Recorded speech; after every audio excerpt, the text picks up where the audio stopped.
Hi ಗೆಳೆಯರೇ, ನೀವು ನೋಡ್ತಾ ಇದ್ದೀರಾ ಪ್ರೇಮ ಜಾಬ್ಸ್ ಇನ್ಫೋ ಯೂಟ್ಯೂಬ್ ಚಾನಲ್. ಇವತ್ತಿನ ಉದ್ಯೋಗದ ಮಾಹಿತಿ ಈ ರೀತಿಯಾಗಿದೆ. ಡಿಸಿ ಕಚೇರಿಯಲ್ಲಿ ಖಾಲಿ ಇರುವ 169 ಸಿವಿಲ್ ಸರ್ವೆಂಟ್ ಹುದ್ದೆಗಳಿಗೆ ಅರ್ಜಿ ಆಹ್ವಾನಿಸಲಾಗಿದೆ. ಈ ಹುದ್ದೆಗಳಿಗೆ ಯಾವುದೇ ರೀತಿಯ ಶೈಕ್ಷಣಿಕ ಅರ್ಹತೆ ಇರುವುದಿಲ್ಲ.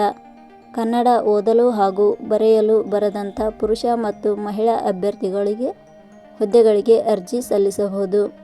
ಈ ಹುದ್ದೆಗಳಿಗೆ ಯಾವುದೇ ರೀತಿಯ ಲಿಖಿತ ಪರೀಕ್ಷೆ ಇರುವುದಿಲ್ಲ.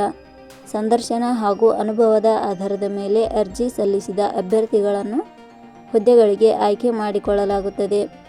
ಆಸಕ್ತಿ ಹೊಂದಿದವರು ಮಾಹಿತಿಯನ್ನು ಪೂರ್ತಿಯಾಗಿ ನೋಡಿ. ಇದೇ ರೀತಿಯ ಉದ್ಯೋಗದ ಮಾಹಿತಿಯನ್ನು ಪಡೆಯಲು ನಿಮ್ಮ ವಿಡಿಯೋ ಕೆಳಗಡೆ ಕಾಣುವ ಸಬ್ಸ್ಕ್ರೈಬ್ ಬಟನ್ ಮೇಲೆ ಕ್ಲಿಕ್ ಮಾಡಿ, ಹಾಗೆ ಅದರ ಪಕ್ಕದಲ್ಲಿ ಬರುವ ಬೆಲ್ ಐಕಾನ್ ಮೇಲೆ ಪ್ರೆಸ್ ಮಾಡಿ. ನೇಮಕಾತಿ ಇಲಾಖೆ ಹೆಸರು ಡಿಸಿ ಆಫೀಸ್ ಚಿಕ್ಕಬಳ್ಳಾಪುರ. ಹುದ್ದೆಗಳ ಹೆಸರು ಪೌರ ಕಾರ್ಮಿಕರು. ಒಟ್ಟು ಹುದ್ದೆಗಳ ಸಂಖ್ಯೆ ಡಿಸಿ ಆಫೀಸ್ ಚಿಕ್ಕಬಳ್ಳಾಪುರ ಇಲಾಖೆಯಲ್ಲಿ ಒಟ್ಟು 169 ವಿವಿಧ ಹುದ್ದೆಗಳು ಖಾಲಿ ಇವೆ. ಉದ್ಯೋಗದ ಸ್ಥಳ ಕರ್ನಾಟಕ. ಅರ್ಜಿ ಸಲ್ಲಿಸುವ ವಿಧಾನ. ಡಿಸಿ ಆಫೀಸ್ ಚಿಕ್ಕಬಳ್ಳಾಪುರ ಇಲಾಖೆಯ ಹುದ್ದೆಗಳಿಗೆ ಅರ್ಜಿ ಸಲ್ಲಿಸಲು ಬಯಸುವ ಅಭ್ಯರ್ಥಿಗಳು ಇಲಾಖೆಯ ಅಧಿಕೃತ ವೆಬ್ಸೈಟ್ ಮೂಲಕ ಅರ್ಜಿ ಸಲ್ಲಿಸಬೇಕು. ಹೆಚ್ಚಿನ ಮಾಹಿತಿ ಪಡೆಯಲು www.jobsexplain.com ವೆಬ್ಸೈಟ್ಗೆ ಜಾಯಿನ್ ಆಗಿ. ಶೈಕ್ಷಣಿಕ ವಿದ್ಯಾರ್ಹತೆ. ಡಿಸಿ ಆಫೀಸ್ ಚಿಕ್ಕಬಳ್ಳಾಪುರ ಇಲಾಖೆಯಲ್ಲಿ ಖಾಲಿ ಇರುವ ಹುದ್ದೆಗಳಿಗೆ ಅನುಗುಣವಾಗಿ ಅಭ್ಯರ್ಥಿಯು ಮಾನ್ಯತೆ ಪಡೆದ ಸಂಸ್ಥೆ ಅಥವಾ ವಿಶ್ವವಿದ್ಯಾಲಯದಿಂದ ಇಲಾಖೆಯ ನಿಯಮಗಳ ಅನುಸಾರ ಶೈಕ್ಷಣಿಕ ಅರ್ಹತೆ ಪಡೆದ ಅಭ್ಯರ್ಥಿಗಳು ಅರ್ಜಿ ಸಲ್ಲಿಸಬಹುದು. ಹೆಚ್ಚಿನ ಮಾಹಿತಿ ಪಡೆಯಲು ಕೆಳಗಡೆ ನೀಡಿರುವ ಲಿಂಕ್ ಪರಿಶೀಲಿಸಿ.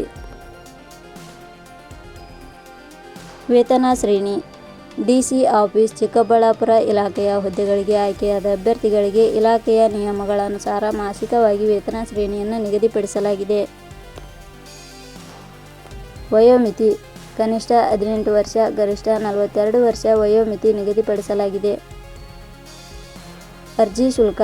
ಇಲ್ಲಿ ಯಾವುದೇ ರೀತಿಯಾದ ಅರ್ಜಿ ಶುಲ್ಕಗಳು ಇರುವುದಿಲ್ಲ.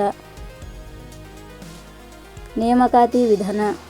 ಡಿಸಿ ಆಫೀಸ್ ಚಿಕ್ಕಬಳ್ಳಾಪುರ ಇಲಾಖೆಯ ಹುದ್ದೆಗಳಿಗೆ ಅರ್ಜಿ ಸಲ್ಲಿಸಿದ ಅಭ್ಯರ್ಥಿಗಳನ್ನು ಇಲಾಖೆಯ ನಿಯಮಗಳ ಅನುಸಾರ ಸಂದರ್ಶನದ ಆಧಾರದ ಮೇಲೆ ಆಯ್ಕೆ ಮಾಡಲಾಗುತ್ತದೆ. ಪ್ರಮುಖ ದಿನಾಂಕಗಳು. ಅರ್ಜಿ ಸಲ್ಲಿಕೆ ಆರಂಭದ ದಿನಾಂಕ 1/5/2026. ಅರ್ಜಿ ಸಲ್ಲಿಕೆ ಕೊನೆಯ ದಿನಾಂಕ 30/5/2026. ಕೊನೆಯ ಪದಗಳು.